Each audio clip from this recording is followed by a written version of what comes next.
Stanford University. This is Bio 150, isn't it? Okay, just wanted to make sure. Okay, so we start off with a scenario.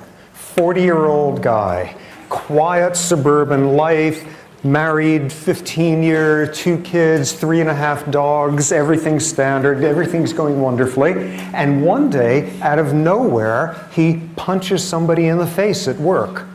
Totally bizarre, out of character. The guy is standing there by the water cooler and makes some comment on some baseball team, takes exception to it, punches him in the face.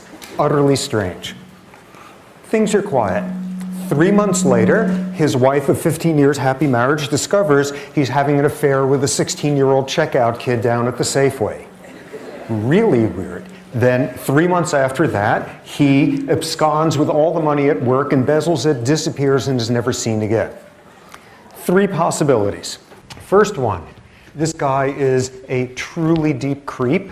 Second, he is having the most immature midlife crisis you could ever imagine. Third possibility, he has a mutation in one gene in his head. And what we'll be seeing is this is exactly the profile that you get in a certain neurological disease where it's one gene that's out of whack. First demonstration of that. Okay, just to get a sense of who's here, how many of you think there is a genetic influence on sexual orientation? Okay. How many think it is possible for prenatal events to influence your political opinions 30 years later? Okay. How many think that there is a valid way of using biology to understand who's religious and who isn't? Yeah, not quite as many hands there. Okay, as long as we're in that terrain. How many people believe in God? How many people believe in souls? How many people believe in evil? How many people believe in free will? That's going to change. Okay. Oh, I might as well ask, is there anybody in this room who actually does believe in evolution? Just wanted to make sure, see what we're dealing with here. Okay, how many think that there is a genetic influence and that there's a basic biological difference, a sex difference in levels of aggression? How many think there's biological bases of sex differences in intelligence? Okay, who thinks it's all explained by nature? Who thinks it's all explained by nurture? Who think there's a magnificent, fascinating, nuanced interaction between nature and nurture? Yay, okay, well, everybody's going to get an A+ then. You already have the course under control. Okay, so we start off trying to find something in common. Look at these 4 events here. Or not, in terms of being scraped out there, but these are 4 circumstances that have something surprising in common. Having your period, having a brain tumor, eating a lot of junk food, taking anabolic steroids. Those of you who are not oriented to it, that's the ones that build up your muscle, like testosterone derivatives. Okay, these all have something in common. Having your period, having a brain tumor, eating a lot of junk food, and taking a lot of anabolic steroids. Anybody want to fathom a guess what's the commonality amongst the 4 of them? Yeah. Hormones, good. Okay, we're often running with hormones. Good. Even more specific than that. Something they all have in common. Oh, come on, somebody want to guess? I see these brief movements of hands there as people change their mind. Okay, it all has to do with hormones. They all have hormones in common, I say, trying to facilitate somebody making the next guess. Oh, come on, they all have something. Okay, we got to get out of here at some point. These all have 4 things in common. All of these have been used successfully in courts of law to explain the behavior of a murderer. In the first case, a number of cases where the fact that a woman was having her period at the time of killing someone was part of what a jury said led them to exonerate the person.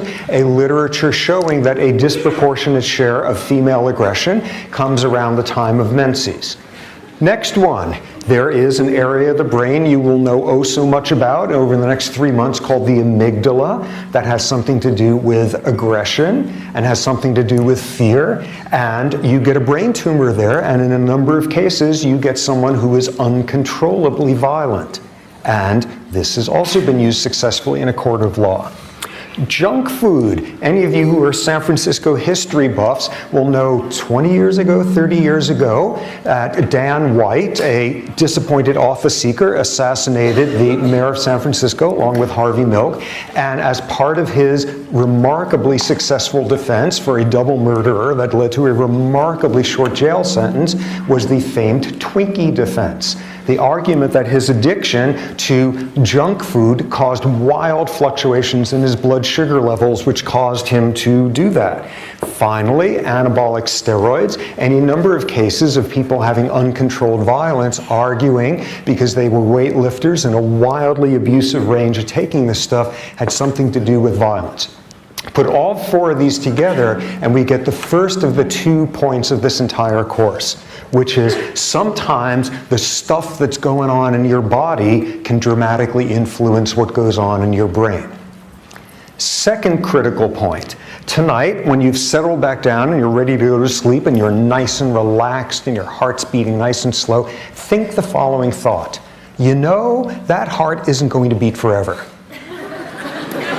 Think about your lips turning blue after that. Think about the blood flow slowing down. Think about your feet and your toes getting cold. And at that point, you will probably be increasing the rate at which that heart beats. And you will have just seen the second key thing in this course, which is sometimes what's going on in your head will affect every single outpost in your body. And what this course is about is the intertwining, the interconnections between your physiology and your behavior, the underlying emotions, thoughts, memories, all of that, and the capacity of each to deeply influence the other under all sorts of circumstances. Now, what we're going to be doing with this is trying to understand this under fairly difficult circumstances. If everybody here was here because they really wanted to understand why all the wildebeest on Earth mate in the same week each year, we'd have a fighting chance of figuring that one out. But that's not what we want to understand. We don't want to understand why birds migrate and don't get lost. We want to understand human behavior. Worse than that, harder than that, human social behavior. And hardest of all, in some cases, some grossly abnormal human behavior. And if you're going to try to do that, there's a problem, which is officially, it's complicated. It is a huge, messy process trying to make sense of the biology of human social behavior. And just as all sorts of realms, when one deals with messy, complicated problems that you need to think about in some wildly interacting way, we all have a strategy that we come up with. A strategy to make things easier, which is that we think in categories. We think in categories, we take things that are continua and we break them into categories, and we label those categories. And we do that in various settings because it could be extremely useful. For example, somebody give me an estimate on how long this line is. A foot. Okay, people who said a foot, what is it that went through your head to figure it out? You imagined how long a ruler is. This is 11.5 inches because it's 11 inches and 8.5 by 11. But everybody in here has this category in their head, things that are kind of the same length as a ruler.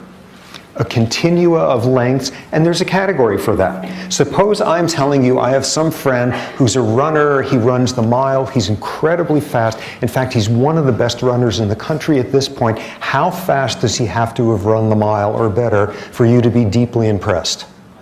under 4 minutes. And thus we have another categorical boundary there of there's an infinite variety of speeds with which you can run a mile, yet we have in our heads this boundary, people who are under 4-minute milers, you are very impressed with. Okay, now I want to impress you with another friend of mine who's a painter. And this person is such a great painter that they paint with 11 different colors. That doesn't work, because that's not a category that we have. We don't classify the quality of, or hopefully not, we don't classify quality of paintings along those lines. But what we begin to see here is, in the right areas, we have categories that we impose on things that are not categorical. Here's an example. Why should you do this? Where'd the example go? Here's one of the classic continua that we ever deal with, which is the continua of color, the varying wavelengths that take the rainbow from violet to red, and there's an infinite number of spaces in between. And what do? We have rules in English that you divide the continua here and here or whatever, and that's what you call a color. This is red, everything from here is red, everything here is orange, so on. You take a continua and you break it into boundaries. Why do we do that? Because it makes it easier to store the information away. Instead of remembering the absolute features of something, you simply say, it's a sub 4-minute miler. It's a line that's almost the length, that's about the length of a ruler. It's the color orange. How do you know that's the case? Because go and take people from other language groups where their language arbitrarily divides the rainbow at other points with completely different color terms, and they remember different profiles of colors differently than an English speaker might. Take a color, and if the color comes right in the center of somebody's color categorization, it comes right in the middle of the range of what counts as that color, people remember whether they saw that color or not far better than if you show them a color at the boundary. And people will show that as a function of what language they speak. Taking a continua and you break it into pieces because it's easier to deal with the facts. Another example of it. Here we have 4 objects, and as drawn here, simply because we have categories to describe the first 3, do one of those tests of show people a bunch of shapes and they come back an hour later and ask them, have you seen the shape before? And people are going to be far more accurate with this than whether they saw this or not. Because we don't have a word for it. We don't have a word that's at all sort of analytical, it's some squiggly whatever. We don't have a clear-cut category. Thinking in categories makes it easier for us to remember stuff. And it makes it easier for us to evaluate stuff. So that's a classic sort of response that we have cognitively to complicated things. But there's a bunch of problems with categorical thinking. First example, and first one you can see from a realm of language differences, in that not only is there a continua of infinite number of wavelengths, there's a continua of sounds that humans can make. And different languages draw boundaries at different points as to what count as similar sounds or different sounds. There's like 2 different TH sounds in English, which apparently we're not very good at hearing, but there's other ones we are. And that will affect your ability to remember stuff, what word it was, depending on whether it is on a dramatically different boundary, whether it is sound that sounds different to you or not. Example of this. Apparently in Finnish, people do not differentiate between the sound of a B and the sound of a P, whereas we have no trouble with that. But people from Finland do not make that differentiation, and I discovered this one day a number of years ago, where for reasons I don't even understand, I found myself needing to take testicular biopsies on baboons. Not having sort of learned that in junior high how you do that, I called up this guy at urology at the med school who happened to be Finnish, and I explained to him what I wanted to do, and he sort of took me through the paces and told me what thingy I needed to buy and that sort of stuff, and holiday packages of those where you can get a dozen, and sort of telling me how to do that. And once we went through, he said, what I want you to do, the thing to do at this point, is get some practice. I want you to practice on a bear. I said, what? He said, yeah, practice on a bear. And I said, are you kidding me? He said, I know it sounds crazy, but we have all the residents do that. It's a very good learning device. You know, either practice on a bear or an apple. Here we see the dangers of making mistakes about differences between B and P under certain circumstances. So we see one of the dangers there, which is when you are paying too much attention to categories, you can't differentiate two facts that fall within the same category. Next example. Remember back at various points of anxiety during exams and such back when, where there was a world of difference between getting a 65 on a test and a 66 on a test. Not particularly different, but because there's this boundary drawn there between passing and failing, there is this dramatic differentiating we make. When you put up boundaries, you have trouble seeing how similar things are on either side of it. Next example, one additional problem that you get when you think categorically. And for this, everybody needs to turn over one of the pieces of paper, the paper you're going to hand in, the questionnaire. And what I'm going to do is read you a series of phone numbers, and I want you to write them down as accurately as possible. Okay, ready? 243-2649, 650-3260, 2565779, 832-2449, 2-913-171, 2314-026, 593-2449, 74-38840, 83152-87. Okay, now what that exercise is, and no, that doesn't count towards the grade. What that will show, I'm sure, when in some obsessive burst of procrastination, I actually look through the answers tonight, what it's going to show is the accuracy is going to tank the second you go from the phone number pattern of 3 digits followed by 4, break up that pattern, and suddenly we all get screwed up because we're saying, wait a second, I thought it was a phone number that was 1 digit, now 2 digits, I can't, and it's gone, and you're on to the next one. And what we see there is the third example, which is when you pay too much attention to boundaries, you don't see the big picture. All you see are categories. All you see are, wait a second, phone numbers are supposed to come with 3 digits followed by 4. Another example of where we use categorical thinking. Okay, I'm putting up a number series here.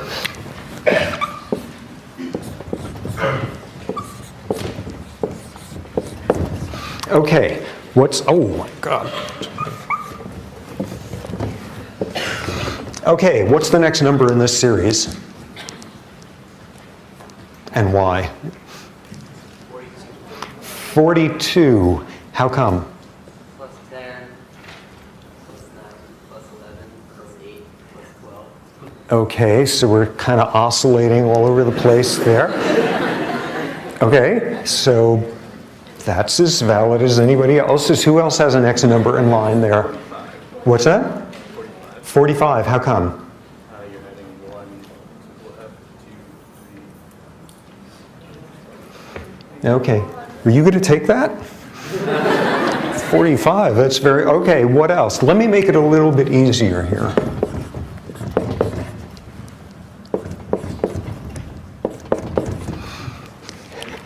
Okay, so what's the next number in that series? And what I'm telling you is if you think about the world with a certain set of categories in your head, you will know the next number in the sequence. So what's the next one? 7 billion. 7 billion. Just adding anything. Okay, that one. Okay, 7 billion, that's another possibility. Although presumably it would be 7 billionth.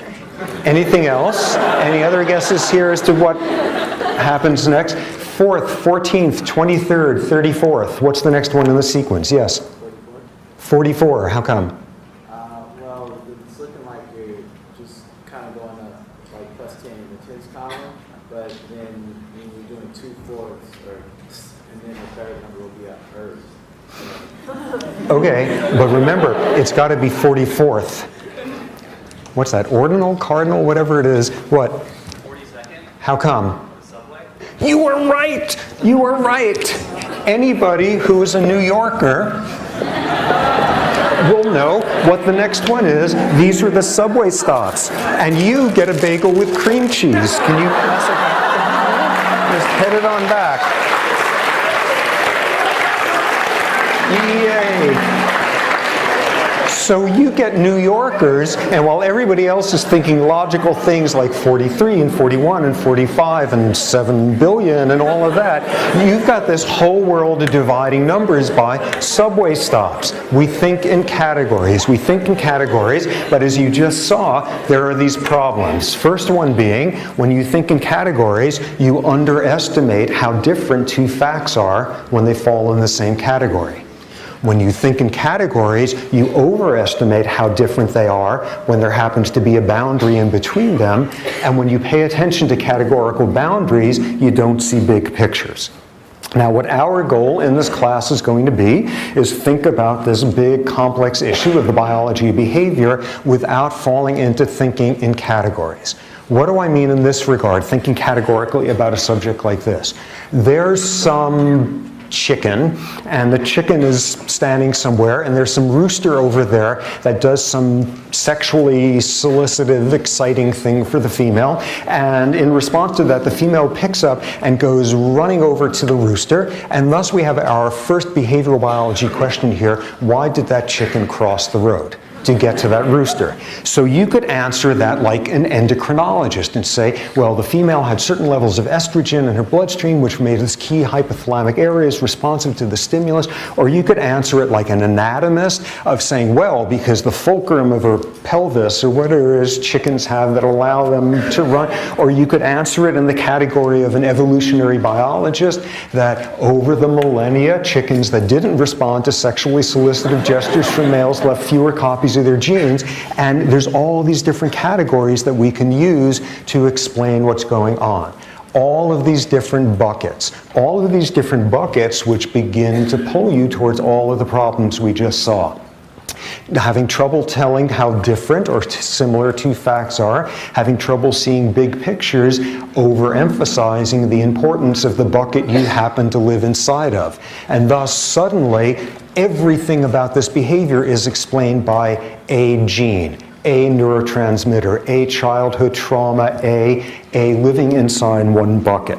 What we are going to be doing over and over in here is the main point of the course is looking at how what goes on in your body influences behavior, emotions, memories, how what goes on there influences your body, looping over, and at every one of those points, resisting the pull to think categorically. Oh, this is the explanation for where this behavior came from. Here's what we're going to be doing instead throughout in terms of the structure of the class when we get to actual behaviors. For each behavioral category, we will start off by looking at what the behavior looks like, because often that takes a lot more objectivity than we initially assume. What does the behavior look like? Then we will say, well, what went on in that organism a half second before that behavior occurred to cause it to occur? Which is the world of what's going on with neurons, what's going on with circuitry, where's the explanation for the behavior. Aha, this behavior happened because this part of the brain got activated. But just as we're about to settle in happily into that bucket, we push back a bit and say, well, what smell, what sound, what sensory stimulation in the environment caused those neurons to get activated and produce that behavior? And then pushing one step further behind. Okay, well, what do hormone levels, various hormones in the bloodstream of that animal or individual for the past few hours, how do those hormones change how sensitive you are to those sounds, smells, etc. that cause those neurons to get activated and produce the behavior? And all we're going to be doing is working our way back all the way through early development, fetal life, the genetic makeup of an individual, the genetic makeup of entire populations, species, the evolutionary pressure on, all the way back to there. How do you explain each one of these behaviors in the context of those outposts, and how are they not really outposts? All they are different ways of expressing the same biological influences. If you say, ooh, here's a hormone that explains this behavior is caused by hormone X. Hormone X is coded for by a gene. So suddenly you're not just talking about endocrinology, you're talking about genetics. And if there's a gene there, it has been subject to selection. So suddenly you're talking about evolution. If you were talking about what smells, sights, etc. are the acute triggers for a behavior, by definition, you're also talking about fetal development that determined how sensitive those systems were to those sorts of stimuli. What we're going to be having over and over again is any one of these buckets that we spend some time in. All we're going to do is think of that bucket is at that point the most convenient way of describing all of the influences that came beforehand. And in that regard, there's no buckets. All there are temporary platforms, and each platform is simply the easiest, most convenient way of describing the outcome of everything that came beforehand, starting with millennia back in evolution. Okay, so that sounds great. That's what we're going to do. We're going to do this, and we're going to be very sophisticated and fancy in our thinking about it, and we're not going to fall for categorical thinking and all of that. Okay, this is a complicated subject and we're smart, so we're going to try to think about that smartly. That's great, but like maybe this is just an irritating song and dance here of, ooh, we're not going to fall for categorical thinking like people out there. Obviously, when people are thinking about stuff like behavior, and they do this professionally, professional biologists, biology, behavior type, yes, they understand also. This is just this straw man, ooh, we're going to be more sophisticated in our thinking than endocrinologists and geneticists and all of those. They obviously know that these things interact, and it's not just one explanation, and it's just the area they focus on. They understand that. Let me read you a few quotes to show just how much some of these folks don't understand that. First quote, "Give me a child at birth from any background and let me control the total environment in which he is raised, and I will turn him into anything I wish him to be, whether doctor, lawyer, beggar, or thief." This was John Watson, 1912, one of the founding fathers of the School of Psychology, called behaviorism. Behaviorism that sort of reached its apogee with this guy B.F. Skinner in the 1950s, this notion that if you could control the rewards, the punishments, the positive, the negative reinforcements, you could turn anybody into anything you want, whether doctor, lawyer, beggar, or thief. And we know that isn't the case. We know that's not possible. We know that all you have to do is throw in one other factor, like a lot of protein malnutrition during fetal life, and you're not going to be able to do that. That being a crude example of just how wrong this guy was. You cannot have all the control over the environment and turn somebody into whatever you want. Here's a guy living pathologically in this bucket that behavior could be explained solely by understanding reward and punishment.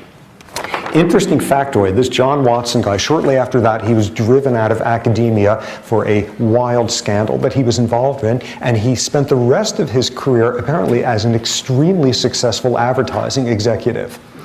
Going to show you something. He may not have been able to turn people into anything he wanted, but apparently he could make them buy all sorts of gewgaw nonsense. Okay, next quote. "Normal psychic life depends upon the good functioning of brain synapses." If you don't know what synapses are, don't panic at this point. There are ways brain cells connect with each other. Okay, normal psychic life depends on the good functioning of brain synapses, and mental disorders appear as a result of synaptic derangements. Synaptic adjustments will then modify the corresponding ideas and force them into different channels. Using this approach, we obtain cures and improvements, but no failures. Synaptic adjustments. What do you suppose those little old synaptic adjustments are that this guy is referring to? Any guesses? Somebody shout it out. Electroshock therapy. Electroshock therapy, you know, a little synaptic. You wish it were as gentle as electroshock therapy. This is even more dramatic synaptic adjustments. Any other guesses? Yeah, frontal lobotomies. You know, you want to adjust somebody's synapses, so you just like slice off the front third of their brain or so. This was Egas Moniz, a Portuguese neurologist who invented frontal lobotomies. It had a different name at the time, but was the person who started this, and something that was done to tens and hundreds of thousands of people who had absolutely nothing wrong with them. One of the darkest chapters of where psychiatry gets in bed with ideology, massive criminal destruction of people's brains. This is what he had to say about the procedure on his acceptance of his Nobel Prize in Physiology and Medicine for having invented it. So here we have somebody pathologically living in a world of understand how synapses are working, adjust them, and with that we obtain cures and improvements, but no failures. Final quote, worst one of all. The selection for social utility must be accomplished by some social institution if mankind is not to be ruined by domestication-induced degeneracy. The racial idea as the basis of our state has already accomplished much in this respect. We may and we must rely on the healthy instincts of the best of our people for the extermination of elements of the population loaded with dregs. Anybody want to guess who that was? Hitler. Nah, Hitler, that behavioral biologist, he was a little bit busy at the time. This was instead one of Hitler's main scientific propagandists. This was somebody living pathologically in a box that doesn't even exist, having notion of race and ethnicity and genetics and all of that, saying, let me fix that one, let me exterminate the elements of the population loaded with dregs, and I'll fix up that little problem of fixing something that ain't broken. And who was this? This was a scientist named Konrad Lorenz. Konrad Lorenz, who probably a lot of us are familiar with. Konrad Lorenz was one of the founding fathers of ethology. We'll learn all about that. But he, like everybody knows him, winding up in all the little kid nature books. Konrad Lorenz discovered imprinting in birds, and he'd be going around. He was this little Austrian guy with this cherubic white beard, and he'd always have these little Austrian shorts and suspenders, and there would be a whole bunch of duckies following him because they thought he was mom, and he was totally charming and irresistible, and this sort of old imprinting with his ducky kids. And he also happened to be a rabid Nazi propagandist who went to his grave saying that there was nothing wrong with what he did. These are not crappy fourth-rate scientists. These are not people working at, you know, the University of the Desert of Podunk or whatever. These are among the most influential scientists of the last century. These are people who influenced how people were educated, and when we decided it wasn't worth the effort of doing it, these are people whose influence led to the brains being destroyed of hundreds of thousands of people who had nothing wrong with them. These are the people who led to the notion that you fix up a problem that doesn't exist by exterminating 9 million people. These are not minor scientists. These are the most influential people of the last century coming out of science in many ways, living pathologically inside their own buckets and how they could explain the entire world. And thus, again, our goal is going to be to not fall for that, to think about human behaviors, and in some cases, to think about some of the most disturbed, some of the most frightening, damaged human behaviors, and resist the temptation to think inside a bucket and find the explanation. Again, every level we're going to talk about genes, hormones, neurons, environmental influence, whatever it is, that point will simply be the easiest way of describing all of the influences that came before. They're not even temporary buckets, there's no buckets. That will be our goal. Now, in thinking about this and approaching human behavior, the biology of human social behavior, often the biology of abnormal human social behavior, we're going to have 3 intellectual challenges. The first one is recognizing circumstances where there is nothing fancy about us whatsoever. We are just like every other animal out there. And where the challenge is to accept that. Let me give you an example. You are a hamster. You are a female hamster. And you're sitting in your cage, and as a female hamster, what you do is you ovulate every 5 days or so, and you're going about your business and everything's great. Now, somebody puts another female hamster in the cage with you. And over the subsequent month or so, what happens is both of you will begin to lengthen your cycles and eventually synchronize them so that you are both ovulating the same afternoon on a regular basis. Amazing. This actually works this way.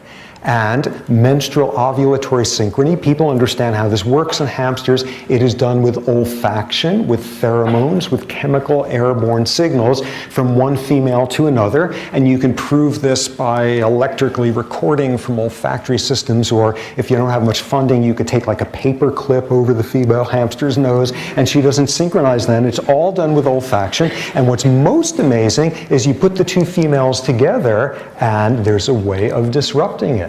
Put a male hamster in there, and suddenly the cycles desynchronize and shorten, and you break it up with male pheromones. And what's even more remarkable is you put the two females together, and it's not random who synchronizes the other one. The dominant female synchronizes the subordinate one. Totally understood. People have been working on this for years, and it works this way in like goats and sheep and dogs and cats and pigs. Apparently, you could go to a 7-Eleven somewhere in Iowa and you could buy a can of pig ovulatory synchronization spray and take it home and just run wild. I have no idea why you would want to do that, but nonetheless, that's how you, like, it's up there with the cans of Cheese Whiz or whatever, and it's that well understood. And what's remarkable is it works exactly the same way in us humans, where it is known as the Wellesley effect. The fact that over the course of freshman year, this was first shown in Wellesley, 1970, over the course of freshman year, women, freshman year roommates tended to lengthen and synchronize their cycles, and it was done with olfaction. Women who had olfactory deficits didn't synchronize with their roommates. They would synchronize unless they were having close, intimate relationships with a male, in which case they desynchronized. And what's most cool of all is it's not random who synchronizes to who. The studies tend to show is the individual who is more socially outgoing, extroverted, dominating is the one who synchronizes the other one. And this is well enough understood that when I was in college, people would sit around at the dinner table and say stuff like, oh, when we roomed together this summer, I had her synchronized by August 1st. You know, this is what happens if you hang out with biologists, but we're exactly the same. The challenge there is recognizing there's nothing fancy about us. At various points in the class, we will look at comparisons between the human and the chimp genome, and it's virtually the same. Some of the time, we are just a plain old off-the-rack animal. The second challenge is going to be circumstances where we appear to be just like everybody else, all the other organisms out there, but we do something very different with the similarity. Let me give you an example here. You have two humans, two individuals who are going through a ritual. They are sitting at a table. They're absolutely silent, they're making no eye contact, and they do nothing more physically taxing than every now and then one of them picks up their hand and moves a little piece of wood on the table. And if these happen to be the right two individuals in the middle of a chess grandmaster tournament, these people are maintaining blood pressure for 6 hours running that you only see in a marathon runner. These people are going through thousands of calories a day doing nothing more than thinking. And this is outrageous because you look at one of these chess grandmasters who's just taken down an opponent and took their queen or whatever, and they will have the exact same physiology as some male baboon on the savannah who's just ripped the stomach open of his worst rival. And we're doing it there just with thought. And some of the time, what's remarkable about us is we have absolutely typical, boring physiology, but we use it in ways that no other animal could. We get stressed by the inevitability of our mortality. We get stressed by reading something awful that has happened to a child on the other side of the planet. We get stressed by somebody zooming past us in some sports car and we decide that we are now economically inadequate. And you never even see the person's face. You just see the car. We get stressed reading about something awful happening to a character in a novel. This is a whole realm of things that we could do that nobody else does. And on the flip side, we can feel compassion and empathy for a loved one, but we can also do the same for someone on the other side of the planet in a refugee camp. We can feel compassion for a member of another species. We feel badly when our pets are injured. This is another realm where the physiology of the response, the empathy, the emotional bonding, all of that, it's the same boring physiology as every other animal out there, and we are using it in a way that is unrecognizable. Now, some of the time, the challenge is the third category, which is when we are doing something that no other animal out there has anything remotely similar to. Let me give you an example here, a shocking example. You have a couple. They live together. They come back at the end of the day from work. They talk, they eat dinner, they talk some more, they go to bed, they have sex, they talk some more, they fall asleep. The next day, they do the same exact thing. They come home from work, they talk, they eat, they talk, they go to bed, they have sex, they talk some more. They do this every single night for 30 days running.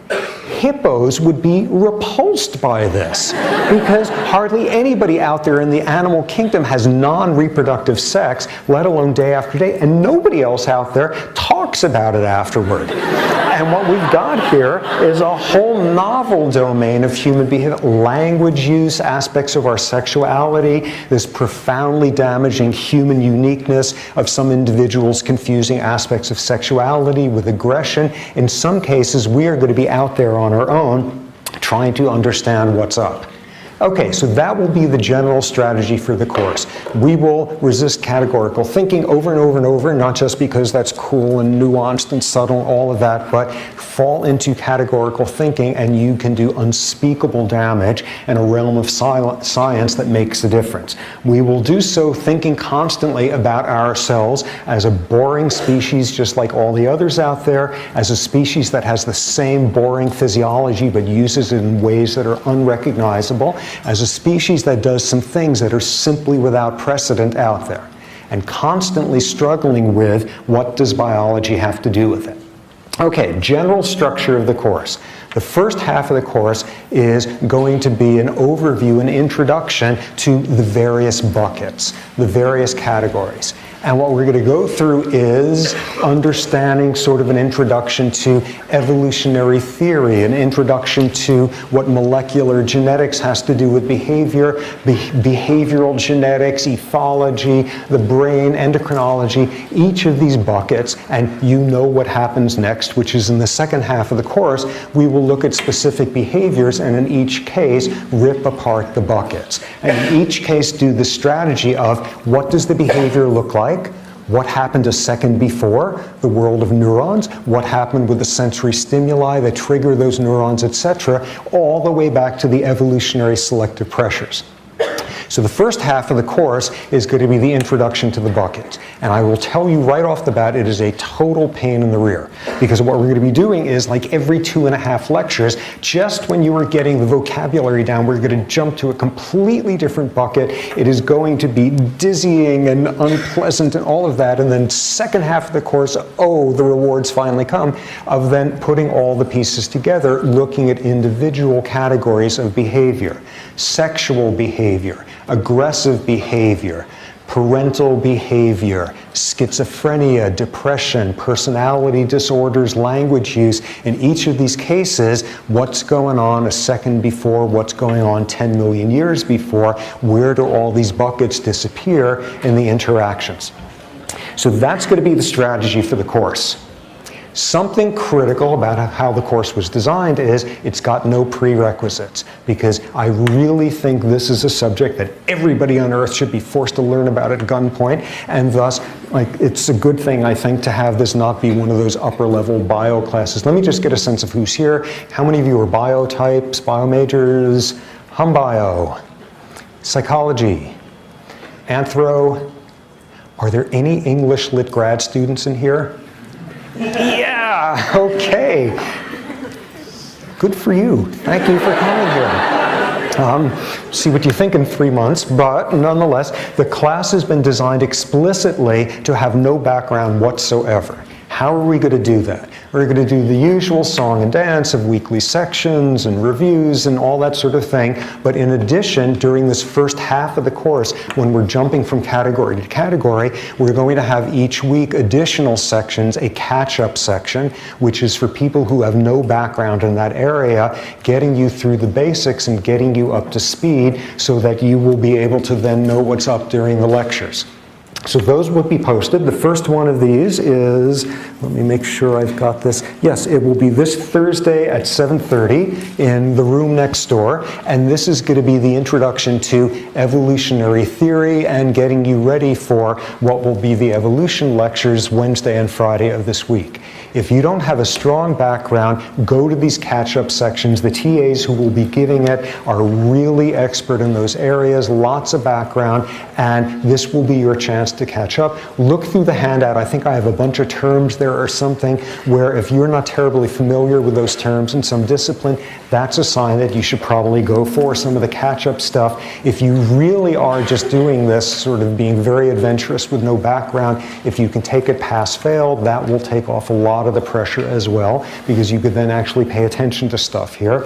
And the whole point here is to be able to do this even if you don't have a science background, because the obvious argument I would make is everybody has to learn behavioral biology because we're being behavioral biologists every time we serve on a jury. Every time we vote whether or not money should be spent on solving some problem, whether it's a problem and whether it's solvable or not. Every time we try to make sense of a family member sunk in depression, are they having a biochemical disorder or are they just indulging themselves? We are behavioral biologists all the time, so it's probably a good thing that we be informed ones. So the catch-up sections there, take advantage of them. What else? We will have weekly sections, the usual type. People are not assigned to sections. There's going to be, 18 of them or so a week at various times. Go to whichever works for you. There will be a midterm in the middle, the midterm coming as we finish the last of those categories, last of those buckets. There will be a final. There's no paper or anything like that. So that will be the pattern. What else? Other stuff here. Office hours, my office hours are up on the handout. Other things, breaks. We will with any luck be able to, I with any luck will be able to be organized enough so that during each stretch of class there will be a 5-minute break in the middle so you can stand up and just get to the front of the line for the bathroom, and then we will resume promptly before you get in there. So just to let you clear your heads a bit. Assignments, books, reading. There are 2 books that I have assigned for the course. One is by me, and you don't even have to read it. Just go buy a bunch of copies and bring me the receipt, and you got a great grade in there. Okay, so that one's going to be pertinent to the second half of the course. We're going to give you a list of the chapters that make the most sense to read. The other book is a book by an author named James Gleick called Chaos. Chaos, year after year after year in this class, provokes the strongest opinions. 1/4 of the people decide it is the most irritating, irrelevant thing that could possibly have been assigned in the class and hate it. About half the people never quite figure out what's up with it. And 1/4 of the people, their life is transformed. They no longer have to meditate. They no longer have to have they are at peace. At peace, I tell you. Because what this book does is introduce this whole radically different way of thinking about biology, taking apart a world of reductionism. For 500 years, we all have been using a very simple model for thinking about living systems, which is if you want to understand something that's complicated, you break it apart into its little pieces. And once you understand the little pieces and put it back together, you will understand the complex thing. And what chaos as an entire field is about, and this was pretty much the first book that was meant for the lay public about it, what chaos shows is that's how you fix clocks. That's not how you fix behaviors. That's not how you understand behaviors. Behavior is not like a clock. Behavior is like a cloud. And you don't understand rainfall by breaking a cloud down into its component pieces and gluing them back together. So read through that book. A lot of it is from physical sciences rather than biological, so we'll just be suggesting the chapters you should read. I will tell you, it is the first book since like Baby Beluga where I've gotten to the last page and immediately started reading it over again from the front, because along with Baby Beluga, it's had the greatest influence on my life. I found this to be the most influential book in my thinking about science since college, so that is a sign. There will also be a bunch of lectures in the second half of the course covering these fields of chaos and complexity, and if you really think about it, it is going to force a change in everything else that you bring to thinking about the subject. In addition, at this moment, there's not a reader, because I'm trying to avoid having to get you guys to have to buy a reader. I'm trying to redo all the assigned readings so that it will just be from papers that are available online, that you'll be able to download. I'm about halfway through getting them there. With any luck, there will not have to be a reader,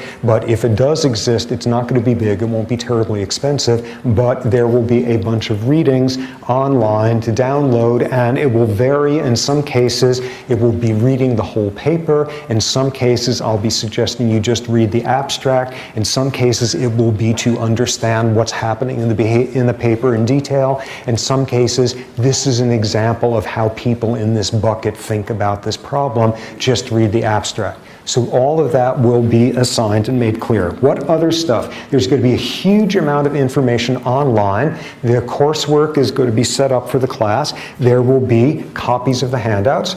There will be lecture notes that I have that will be about 5 to 10 pages covering each lecture, which will get to about the middle of the course, and I suspect I will run out of steam by then, so they won't occur for the second half. There will be commonly asked questions. There will be a Q&A. There will be course logistics. Some of the slides will be put up in there. Make use of that. There will be announcements about time changing for office hours and things like that. Make sure you make use of that. And people who are not formally enrolled, we are figuring out a way for you to get access to it as well. We've also made the decision that after this lecture, the handouts will not be on paper. And that is because, roughly for each lecture, we will go through about 5,000 pieces of paper, even double-sided. All of the stuff will get posted on coursework the day before. And if that's going to make it impossible for you to follow what happens in class because you are the last human on Stanford who is not living off of a computer screen, come and talk to me and we will slip you an actual paper copy of the handouts. Most of with any luck, we can avoid using paper just because of how many people there are in here. Let's see, other stuff. Sections will start this Thursday. The regular sections, all of those will be posted, the times for that. Office hours won't start until next week. Midterm will be in an evening rather than during a class time. And if we're on schedule, the class time that day will be used for review. And anything else? Oh, a very good suggestion just now, given that the class before here is humongous, and thus we have the impossible problem of a lot of people trying to get out of that while a lot of people are trying to get into that. It might work best for everybody to come in from the top so that you flow down the stairs seamlessly and drive out those other people before us out the door there. That might work a whole lot better. Final thing is we have a team of TAs here, and they are great. Here they are. TAs, stand up and be embarrassed. Okay, stand up, guys.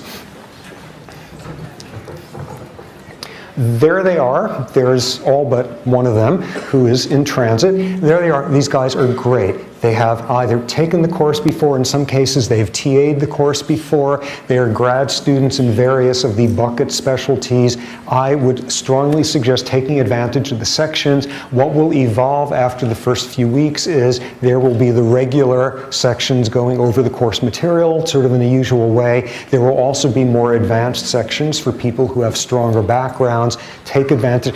Okay, you guys can sit down. Leaving them standing there awkwardly for hours afterward. Take advantage of the sections. Really greatly skilled TAs. Okay, so that's basically what we got going here. Are there any questions? Units. Okay, somebody emailed about units. The class is 5 units, and it's because we are meeting for so many hours a week. Actually, for a while, the class was a 6-unit course, and that was because of Condoleezza Rice. Because when she was the provost here, she totally screwed the biology department by upping our teaching requirements under really nasty conditions. So what we all decided was to find ways, every single sleazy trick we could do to puff up the number of units we were supposedly teaching. So for a while, the 5-unit class here would get you 6 units, but eventually they caught us, so we stopped doing that. So first she did that, and then weapons of mass destruction. So it's a 5-unit class at the moment. Say hi for me if you run into her on campus. So 5 units, the workload I think will be commensurate with that, but it's mainly because of heavy class time. One additional thing, lectures are going to be taped and put up online within a day or so on coursework. The reason for that is, given that this spans 2-hour block, a lot of people have to miss one of the hour blocks, and in the past it has worked to be able to get the stuff up online, so that will be advantageous for some folks. Okay, question. Yes, there was a question up there. That was, okay, you take it back. Okay, any other questions? Bagel guy, did you get your bagel or did somebody eat it? Okay, good. Good. A social contract comes through. Yeah. What's that? Are there scheduled midterm finals dates? Yes. I don't remember. May 3rd. May 3rd for the midterm. Yeah, 7:30. 7:30 in the evening. It is a Monday. June 4th. June 4th for the final. Okay, more questions? Yeah. What's the format of the midterm and the final? In an ideal world, given the whole emphasis here on no buckets, blah, blah, etc., it would be long essays and requirements of sonnets and sensitive haikus about the hypothalamus. But simply because of the numbers in here, we are reduced to sort of like lowest common denominator, a lot of multiple choice questions just to make things saner for the TAs, because it is an unbelievable job to try to grade this many papers that quickly. Broadly, intellectually, what the midterm is going to be about is just touching base, making sure you understand the basics of each of those buckets, each of those disciplines, a little bit of forcing you to think across disciplines. What the final is going to be entirely about is forcing you to think across the disciplines, across the buckets there. So it's going to be sort of very different intellectual foci in there. Midterm, have the facts down. Hopefully it won't be quite as mindless as that, but that's the main function of the midterm. Okay, more questions? Yeah.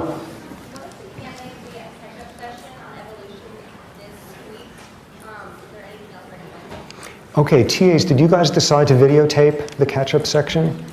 Probably audio. Audio, okay. That office section, office hours, ask questions there. Okay, either office hours or it's going to be taped and put up online on CourseWorks. And if there's critical handouts, visuals, those will be posted there as well. Good, more questions? Yeah. Are those catch-up sessions going to be every Thursday or Sunday? Yes. And it's going to be for each, it's going to be in advance of the next 3 lectures. Since, yeah. Final is at 7:30 for 2 hours. The final, oh, the final, 5:15.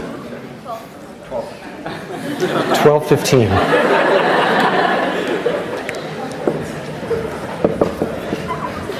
Just to get that up there, 12:15. More questions?